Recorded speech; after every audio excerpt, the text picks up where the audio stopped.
وَلَقَدْ جَاءَتْ رُسُلُنَا إِبْرَاهِيمَ بِالْبُشْرَى۔ اللہ تبارک و تعالیٰ نے اس رکوع میں ابراہیم علیہ السلام کے پاس جو مہمان آئے تھے فرشتوں کی شکل میں، اللہ تبارک و تعالیٰ نے ان کا ذکر فرمایا ہے کہ ہمارے بھیجے ہوئے فرشتے ابراہیم علیہ السلام کے پاس اولاد کی خوشخبری لے کے آئے۔ اللہ تبارک و تعالیٰ نے ابراہیم علیہ السلام کو جو اولاد عطا فرمائی وہ بڑھاپے میں، اور ابراہیم علیہ السلام کی بیوی بھی بڑھاپے میں تھی، اور بیوی بھی ان عورتوں میں سے تھی جو بانجھ عورتیں ہوتی ہیں، یعنی جن کو نوجوانی میں بھی اولاد نہیں ہوتی، تو ایک بانجھ عورت پھر بڑھاپا، تو اس حالت میں اللہ تبارک و تعالیٰ نے ابراہیم علیہ السلام کو اولاد عطا فرمائی۔ تو وہ فرشتے جو آئے تو انہوں نے آ کر کہا قالوا سلام، السلام علیکم، ابراہیم علیہ السلام کو سلام کہا۔ تو اس سے ایک ادب ہمیں معلوم ہوتا ہے کہ ہم جب بھی جہاں بھی جائیں تو پہلے السلام علیکم ورحمۃ اللہ کہیں۔ آگے ابراہیم علیہ السلام نے بھی جواب دیا، فما لبث ان جاء بعجل حنیذ، فرمایا ابراہیم علیہ السلام نہیں ٹھہرے حتیٰ کہ جلدی جلدی ایک بچھڑا بھنا ہوا لے کر آئے۔ یعنی ابراہیم علیہ السلام مہمان نوازی میں اتنا جلدی کرتے تھے اور مہمانوں کی خدمت میں اتنا جلدی کرتے تھے، کبھی ابھی حال احوال ہی نہیں پوچھا، وہ آ کے بیٹھے ہی تھے کہ ابراہیم علیہ السلام فوراً بچھڑا لے کے آئے۔ آج ہم بھی دیکھیں کہ ہم مہمانوں کے ساتھ کس طرح سلوک کرتے ہیں۔ ہمارے پیارے پیغمبر صلی اللہ علیہ وسلم بھی بڑے مہمان نواز پیغمبر تھے، لیکن ابراہیم علیہ السلام کا لقب بھی ابو الضیف، مہمانوں والا پیغمبر، اس قدر مہمان نوازی فرماتے تھے کہ روٹی بھی مہمانوں کے بغیر نہیں کھاتے تھے، جب بھی روٹی کھاتے کسی نہ کسی کو ساتھ ملا کے کھاتے۔ ایک دفعہ یوں ہوا کہ ابراہیم علیہ السلام روٹی کھانے لگے تو کوئی بندہ نہیں تھا جس کو ساتھ بٹھا کر کھلاتے، تو باہر گلی میں گئے، ایک آدمی کو بلا کے لے آئے اور اس کو ساتھ بٹھایا، لیکن بعد میں معلوم ہوا کہ یہ تو کافر ہے۔ تو ابراہیم علیہ السلام نے اس کو اٹھا دیا کہ تو کافر ہے، تجھے کیسے ساتھ بٹھاؤں؟ تو اللہ رب العزت کی طرف سے پیغام آیا کہ ابراہیم یہ کافر تھا، میرا منکر تھا، میں نے تو ساری زندگی اس کو رزق دیا، اور تجھے ایک دن معلوم ہوا اس کا کفر، تو نے ایک دن بھی نہیں کھلایا۔ تو پھر ابراہیم علیہ السلام نے توبہ کی اور اس کو کھانا کھلایا۔ تو بہرحال کثرت سے ابراہیم علیہ السلام مہمان نوازی فرمایا کرتے تھے، اور اس آیت میں اسی کی مثال اللہ نے بیان فرمائی کہ ابھی وہ ٹھہرے ہی تھے کہ ابراہیم علیہ السلام فوراً ایک بچڑا بھون کے لائے، باقی خدمت تو بعد میں کرنی ہی تھی۔ تو آگے ایک عجیب بات یہ دیکھی کہ فلما رأى أيديهم لا تصل إليه نكرهم، جب وہ فرشتے آ کے بیٹھ گئے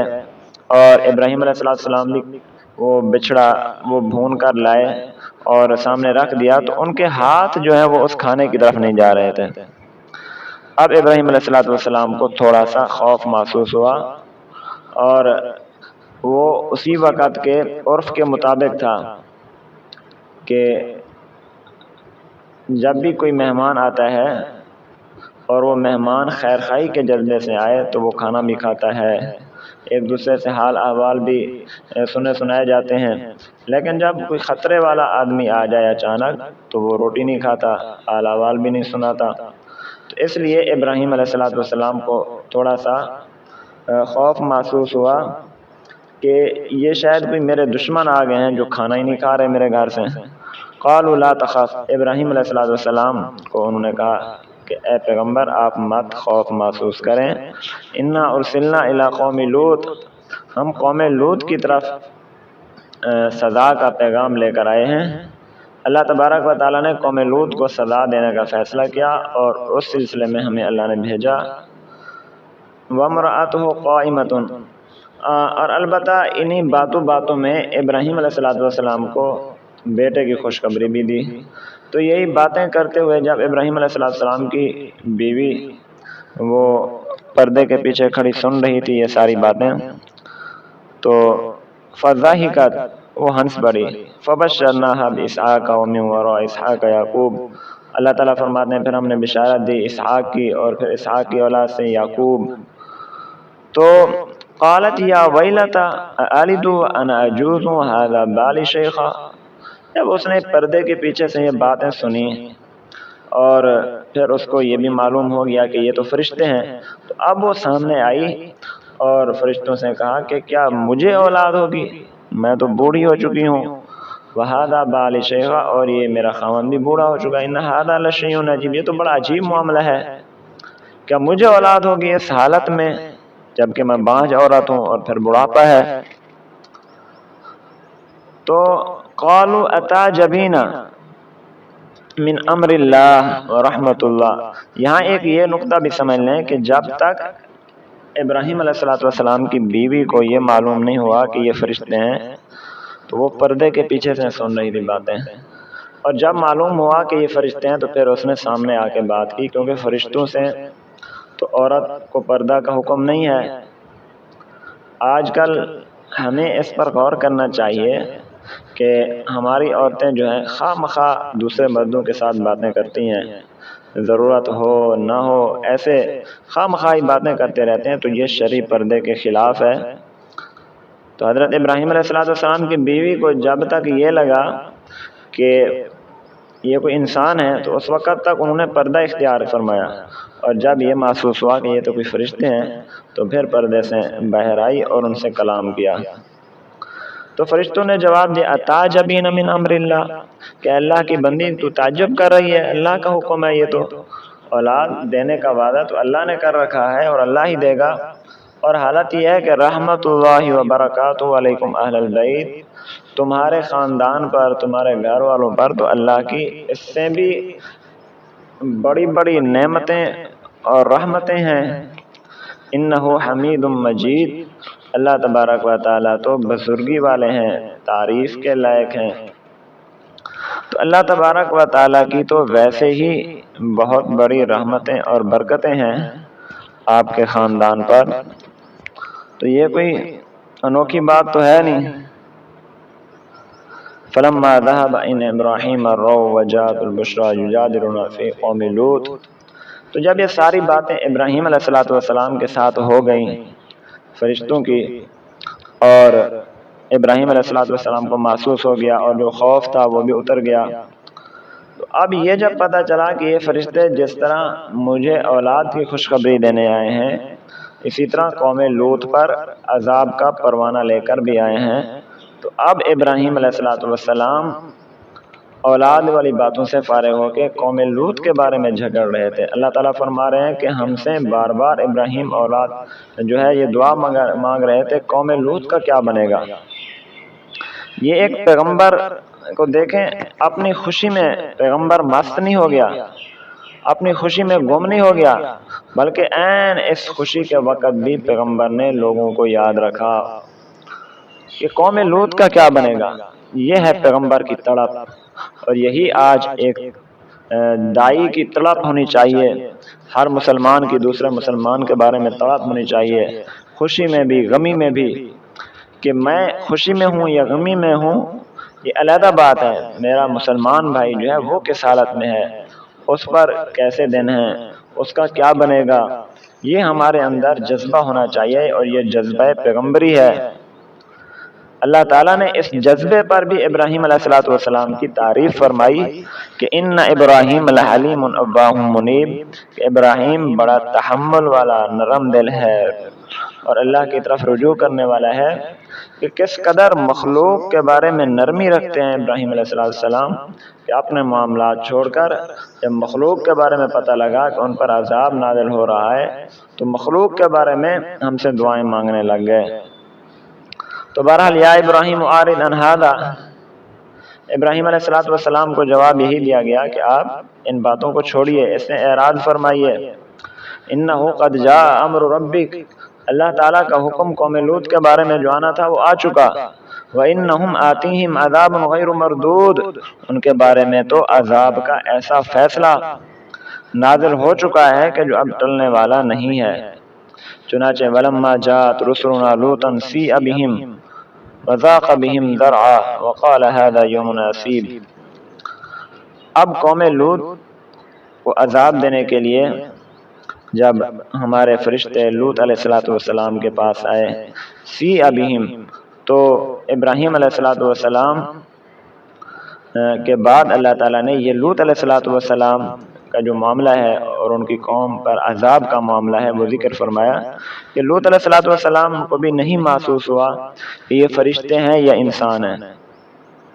تو اس سے عقیدہ جو ہے عالم الغیب والا، کہ جو لوگ سمجھتے ہیں کہ نبی کو علم غیب ہوتا ہے، اس کی نفی ہو گئی کہ دیکھیں پہلے ابراہیم علیہ السلام کے پاس ہے، ان کو بھی محسوس نہیں ہوا، اور پھر لوط علیہ السلام کے پاس ہے، ان کو بھی محسوس نہیں ہوا کہ یہ فرشتے ہیں یا انسان ہیں۔ تو ابراہیم علیہ السلام کے بعد لوط علیہ السلام بھی پریشان ہو گئے، کیونکہ لوط علیہ السلام کی جو قوم تھی ان کی عادت تھی کہ وہ خوبصورت مرد جو تھے ان کے ساتھ وہ بدفعلی کرتے تھے، یعنی مرد سے بدفعلی کرتا۔ اب یہ فرشتے چونکہ خوبصورت شکل میں آئے تو لوط علیہ السلام نے سمجھا کہ میری قوم کے لوگ تو ان سے بدتمیزی کریں گے، تو اس وجہ سے تھوڑا گھبرا گئے اور فرمایا ھذا یوم عصیب، یہ تو آج بڑا مشکل دن، بڑا آزمائش والا دن آ گیا کہ میرے مہمان ہیں اور میری قوم کے لوگ پتہ نہیں ان کے ساتھ کیا زیادتی کرتے ہیں۔ چنانچہ ایسا ہی ہوا، وجاءہ قومہ یہرعون الیہ، جب لوط علیہ السلام کی قوم نے دیکھا تو دوڑتے ہوئے آئے کہ اب ہم ان سے بدتمیزی کرتے ہیں۔ ومن قبل كانوا يعملون السيئات، اور وہ تو تھے ہی برے عمل کرنے والے اس سے پہلے بھی۔ تو لوط علیہ السلام نے ان کو کہا، یا قومی، اے میری قوم، ہؤلاء بناتی، یہ میری بیٹیاں ہیں، میں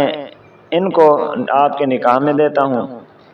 تو ان سے شادی کر لو، اپنی خواہش پوری کر لو، لیکن میرے مہمان کے بارے میں مجھے رسوا نہ کرو۔ ولا تخزونی فی ضیفی الیس منکم رجل رشید، لوط علیہ السلام نے فرمایا کہ کیا تم میں سے کوئی بھی بندہ اتنا سمجھدار نہیں ہے کہ جس کو مہمان کا احساس ہو۔ تو اس طرح لوط علیہ السلام نے بڑی پریشانی کا اظہار فرمایا اور یہ بھی خواہش ظاہر کی، قال لو ان لی بکم قوتا او آوی الی رکن شدید، کاش کہ میرے پاس کوئی ایسا مضبوط جتھا ہوتا، لشکر ہوتا، یا کوئی ایسی پناہ گاہ ہوتی کہ جس سے میں اپنے مہمانوں کا دفاع کرتا اور حفاظت کرتا۔ تو اس سے معلوم ہوا کہ انسان کو صرف عبادت تک محدود نہیں رہنا چاہیے، مسلمانوں کو اپنا ایک جتھا، ایک نیٹ ورک، ایک فوج بھی بنانی چاہیے جو معاشرے میں یا ملک میں فساد کو دور کرے، فسادی لوگوں کو جو ہے وہ فسادی لوگوں سے ملک اور معاشرے کو پاک رکھے اور انسان کا دفاع کرے۔ تو یہ ساری چیزیں ہونی چاہیے۔ اسی کو قرآن پاک نے دوسری جگہ فرمایا، وَأَعِدُّوا لَهُم مَا اسْتَطَعْتُم مِّن قُوَّةٍ، کہ جہاں تک ہو سکے آپ جو ہیں اپنی قوت اور طاقت تیار رکھیے کافروں سے جہاد کرنے کے لیے۔ آج دیکھیں کشمیر میں، فلسطین میں مسلمانوں کے پاس کوئی مضبوط پناہ گاہ، کوئی مضبوط لشکر نہیں ہے۔ یہی تو وجہ ہے کہ کافر جو ہے انہوں نے حملہ کیا ہوا ہے کشمیر پر، فلسطین پر۔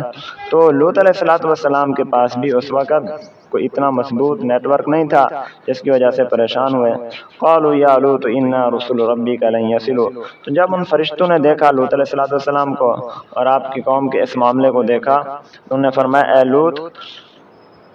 ہم انا رسل ربک، ہم اللہ کی طرف سے بھیجے ہوئے ہیں، آپ نے پریشان نہیں ہونا،